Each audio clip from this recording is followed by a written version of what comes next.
यहाँ आपको अपडेट करेंगे। कराची के अदारा अमराज कल्ब में अरबों रुपए की करप्शन और बेकायदगियां सामने आ गई। ऑडिटर जनरल सिंध की 2023-24 की रिपोर्ट ने कच्चा चिट्ठा खोल दिया। मजीद जानते हैं डॉन न्यूज़ के नुमाइंदे खाफर हुसैन से। जी खाफर, बताइएगा क्या इंकशाफात हुए हैं? ऑडिट सिंध ने साल 2023-24 की रिपोर्ट में NICVD में होने वाली करप्शन का चिट्ठा खोल दिया है।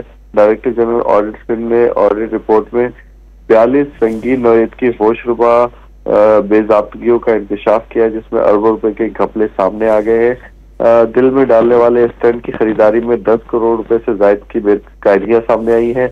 अद्वियात की खरीदारी में 41 करोड़ की बेकायदगियां सामने आई हैं।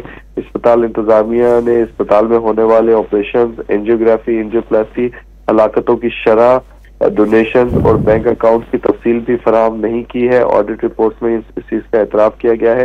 इसके अलावा इदारे के मुलाजमीन को बिला जवाब जायद तनख्वाहें देकर इदारे को 4 अरब रुपए से जायद का नुकसान दिया गया है। ह्यूमन रिसोर्सेज डिपार्टमेंट की नाकिस कारकर्दगी के बायस इदारे को 4 अरब रुपए का नुकसान हुआ है। तनख्वाहों के अलावा स्टाफ को नवाजने के लिए 2 अरब रुपए से जायद के बिला जवाब अदायगियां की गई है। तनख्वाहों और अलाउंसेस से टैक्सेस की कटौती न करके कौमी खजाने को 18 करोड़ रुपए से जायद का नुकसान पहुंचाया गया है।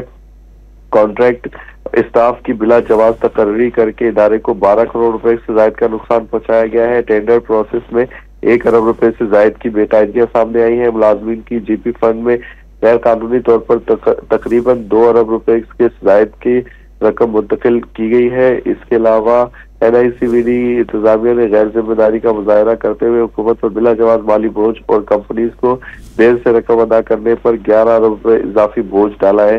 डायरेक्टर जनरल ऑडिट सिंध की सालाना रिपोर्ट 2023-24 के मुताबिक इदारा अमराज कल्ब कराची में अरबों रुपए की करप्शन बेनकाब हुई है। जी, बहुत शुक्रिया खाफर।